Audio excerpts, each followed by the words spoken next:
In early 1940, the Second World War truly began taking shape in the European theater. On April 9, Denmark capitulated to invading German forces, and 1 month later, the Phoney War ended as Germany successfully launched its offensive into Belgium, the Netherlands, Luxembourg, and France.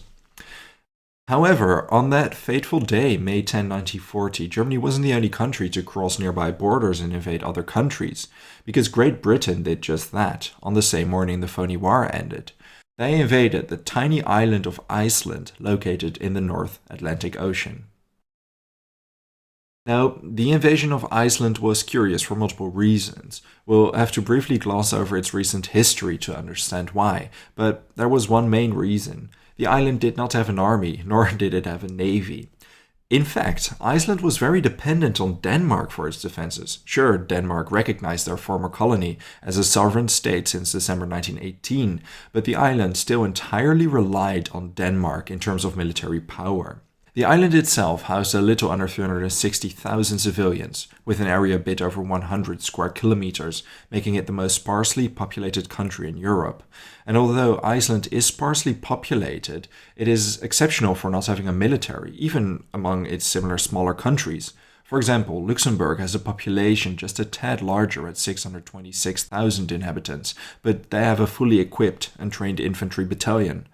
Well, the census of December 2018 reveals they employ 414 soldiers in active service. Not enough to win any type of war considering its neighbors, but still. Even the Vatican, with just over 800 inhabitants, has its own personal halberd-wielding army. So why didn't Iceland have an army? There certainly is enough lore talking of the wars and battles fought among the Vikings, the civil war between clans fighting over control, and the eventual development of Iceland's rulers as vassals of kings of Norway and later Denmark. In the early 16th century, the island was still a Danish colony, but the Danish king didn't really expect any other colonial power to wage war over Iceland's territory. Because deploying soldiers to a remote base such as that did get costly, he decided to completely disarm the northern colony. And frankly, disarming the entire island didn't lead to that many problems. Most of Iceland's modern military history can be characterized by pacifism. Denmark basically took care of all its protection even after the aforementioned Act of the Union of December 1918, wherein Denmark recognized the island as a fully sovereign state. Because of its remote location, there simply weren't any proper threats to the island. There were financial impacts, sure, during the First World War, but the island itself didn't experience any bloodshed or anything. Yet during the interbellum already, the island was seen as an ideal strategic military base for expeditions and operations in the northern seas, both to the Germans and the British. After the successful invasion of Poland and the subsequent overpowering of the neutral countries of Denmark and Norway in April, the British began to realize they may be the only ones left in Europe to fight the rapidly advancing Germans. And rapid action was required. The very same day news reached England of Germany's invasion of Denmark and Norway, England sent out telegrams to several countries pleading to declare war on Germany. Among these recipients was tiny, neutral Iceland. The British proposed Iceland an alliance that would guarantee the country's neutrality. In turn, the Royal Navy and Army wanted access to all airfields and harbors. Hermann Jónasson, Iceland's prime minister, rejected the offer, disregarding that he knew Iceland didn't have a leg to stand on because they didn't have an army to withstand an invasion from either the British or the Germans. Upon receiving news of the rejection, British Prime Minister Winston Churchill was livid. After what happened with Norway and Denmark, there was no way he could allow Iceland to fall into German hands uncontested. Nearly a month later, on May 6, the British began planning so-called Operation Fork, the invasion of Iceland. The 2nd Marine Squadron under command of Colonel Robert Sturgis was the force chosen for this invasion. 746 British Marines participated. Many of these Marines hadn't yet completed their training, and all of them were poorly equipped. The lack of training can be understood because the squadron had only existed for just 1 month. Many recruits were still in basic training, rarely having shot a rifle, if they even had a rifle at all. Also, all maps of Iceland that were available to the Army and Royal Navy were outdated, not to mention the fact there was not a single Marine able to speak Icelandic. So, these logistical parts of the mission weren't exactly up to standards. It shouldn't be a surprise. The initial stages of the mission were an embarrassing, but in hindsight pretty amusing failure. To begin with, the invasion had to take place on May 9, but was postponed to the following day because the Marines ran late to reach their point of departure.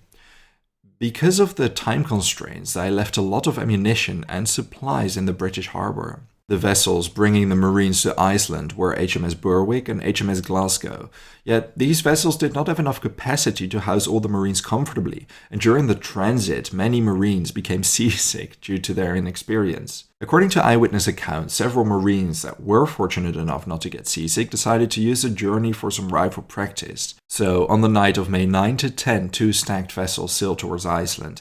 HMS Berwick decided to launch a Supermarine Walrus reconnaissance aircraft. The thing is, it was not even 2 a.m. by this point. Dead quiet. Iceland didn't have an air force. As such, the noise of the plane's motors woke up the entire island. It took a few more hours for the British to finally sail into the ports of Reykjavik. When they finally invaded the country, a delegation of 76 policemen stood at the ready waiting for them. When the Icelandic policemen realized they were dealing with a considerable invasion force, they understood they stood no chance. In the harbour, the British consul was waiting with the police officers when he requested them to push back the ever-growing crowd so the soldiers could more easily disembark the boat. The policemen willingly obliged. Once disembarked, the Marines began putting up flyers in Icelandic containing several grammatical errors. The flyers informed the local population of the occupation. During those initial hours, the British didn't face any resistance and were able to disable all communication networks on the island. They occupied the harbour and other strategic positions in town.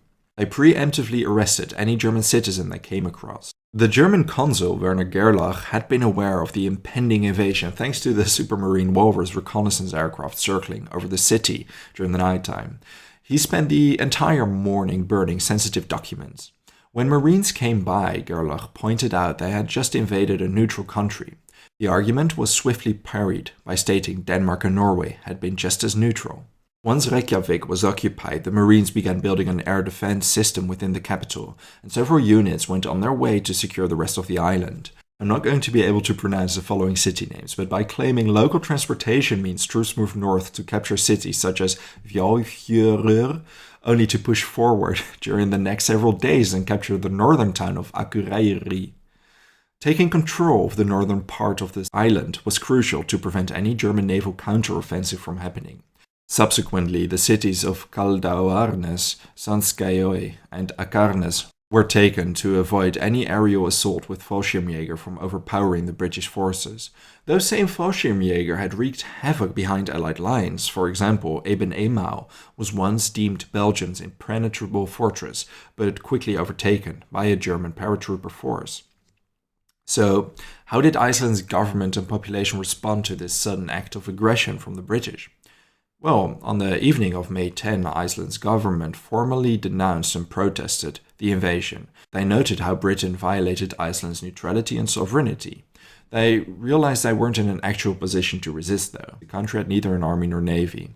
They demanded the British compensate them for all damages led during the invasion, to which the British government agreed. The British government also agreed they would withdraw all forces once the conclusion of all hostilities was reached.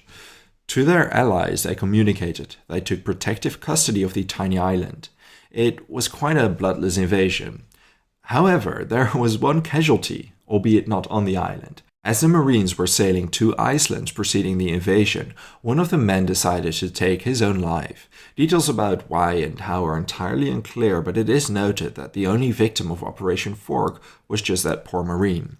As for the subsequent events, the initial invasion force wasn't at strength to safeguard the island against a potential German counterattack. 7 days after the first boots on the ground, 4,000 British soldiers relieved the Marines. Over time, the British military increased this to 25,000 soldiers until the Americans relieved all British troops 1 year later. In that sense, the Second World War in Iceland was pretty uneventful. Up until the German surrender in 1945, the Americans simply held the island to prevent any lost German weather units from sailing onshore and taking control. After all, there were quite a few weather stations nearby in the Arctic. But with Germany's surrender in 1945, the American presence in Iceland didn't end. They never left. During the subsequent Cold War, Iceland only increased in strategic importance. The island literally lay on the Soviet Navy sailing route from the ice-free harbors of Murmansk to the Atlantic Ocean. In 1946, the Icelandic government granted the United States the right to establish the Keflavik airbase, located approximately 40 kilometers north of the capital Reykjavik. Having Americans stationed there didn't prevent Iceland from getting in fights with its allied neighbors, though. Now, already before and after the Second World War, most of Iceland's economy depended on its fishermen. When the availability of fish declined, it was a direct threat to the Icelandic economy. It is a primary reason why Iceland vehemently opposed overfishing by other nations in or nearby their waters. This self-preserving hostile stance led to 4 maritime conflicts, which became known as the Cod Wars. In 1952, Iceland expanded its fishery limits from 3 to 5 nautical miles, repeating this step in 1958 and 1972. In 1975, they reached their limit of 200 nautical miles. Due to Britain in return declaring a similar zone around its own waters and other nations following suit, the 200 nautical mile exclusive economic zone has been international standard under the United Nations Convention on the laws of the sea since 1982. These expansions of Iceland's fishery limits led to multiple altercations with mainly Britain and West German governments. Icelandic coastal guards chased away foreign fishing ships, cutting their nets and even ramming the vessels if they reached them. If not, the Icelandic Coast Guard would shoot at the fleeing ships. Because Britain obviously couldn't accept this, battleships began escorting the British fishing trawlers. The Cod War reached one of its curious climaxes when in 1958 a British and Icelandic fishing boat captain got in an altercation on the sea. They used megaphones to shout Bible verses condemning each other. According to journalists present on one of the vessels, the Icelandic captain won the Battle of Words. The Cod Wars came to an end in 1976 when the European countries recognized Iceland's 200 nautical miles exclusive economic zone. I've briefly mentioned the German weather stations in the Arctic. One unit was under the command of Wilhelm Deege, who held out for quite a while on Svalbard. After the Second World War came to an end, the Germans forgot Wilhelm Deege and his unit. After the end of the war, with Europe in turmoil, it took months before someone finally rescued them. They became the last German Wehrmacht unit to surrender, and I've made a video about their story if you're interested in that. I'll put it on screen shortly. Thank you for watching this video. If there's a topic or event you'd like to know more about, let me know your thoughts in a comment. You can buy merchandise such as this mug on my website. The link is in the description, including a discount code. I would also really like to thank all my patrons and channel members for their generous support. If you enjoy House of History and want to support my work, consider checking me out on Patreon.